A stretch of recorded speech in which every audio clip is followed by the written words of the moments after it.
அன்பிற்கினியவர்களே, இனிய வணக்கம். இப்போது ஒரு பிரபல திரைப்படம் ஓடிட்டுருக்குது. அதனுடைய பேர் டூரிஸ்ட் ஃபேமிலின்னு.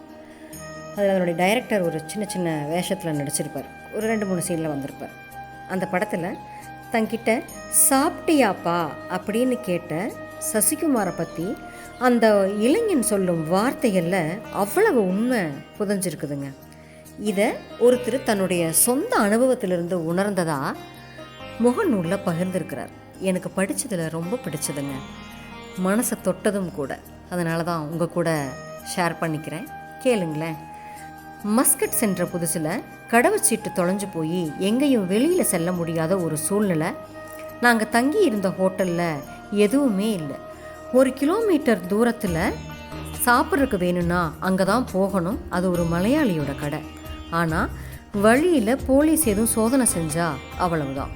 புது தேசம், அதனுடைய புது சட்டம், இந்த பயமுறுத்தலே என்னால் அந்த அறையை விட்டு வெளியில் போகவே அவ்வளவு ஒரு பயம். இதனால் 2-3 நாள் வெறும் ப்ரெட்டு மட்டும் சாப்பிட்டுட்டு நாக்கும் மனசும் வெறுத்து போச்சு. வீட்டுக்கு அடிக்கடி ஃபோன் பேசக்கூட முடியாது. ஒரு 10க்கு 10 அறையில் எவ்வளவு நேரம் தாங்க அடைஞ்சு கிடக்க முடியும்? என்னுடைய பொறுமையும் ஒரு குறிப்பிட்ட புள்ளியில் உடஞ்சி போய் என்ன நடந்தாலும் பரவாயில்லைன்னு சொல்லிட்டு வெளியில் போனப்போ, தம்பி சௌக்கியமா, சாப்பிட்டீங்களா அப்படின்னு ஒரு குரல்.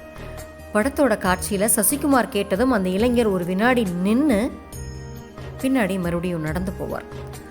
நானும் அப்படித்தான். அவர் கேட்டதும் நின்றுட்டனுங்க. கண்ணில் கண்ணீர் தழும்ப திருமணவனை பார்த்ததும், என்ன தம்பி என்ன ஆச்சுன்னு கேட்டு அந்த கேட்டவர் என்னை அவரோட ரூமுக்கு கூட்டிகிட்டு போயிட்டார். என்னுடைய அறையிலிருந்து ஒரு 100 மீட்டர் தொலைவில் தான் அவரோட அறை. ஒரு கன்ஸ்ட்ரக்ஷன் சைட்டில் ஃப்ளைவுட் அடித்த ஒரு ரூமு. அதில் கேரளா, கன்னியாகுமரின்னு சேர்ந்த ஒரு 8 பேர்கள் தங்கியிருந்தாங்க.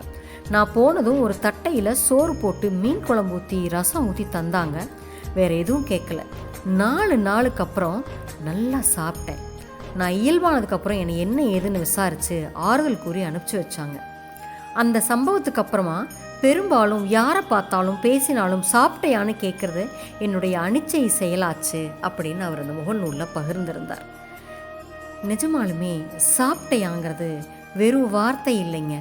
நம்மெல்லாம் இந்த சினிமாக்களில் நேர்லலாம் கேட்குறோம் இல்லைங்களா, ஐ லவ் யூ அப்படின்னு.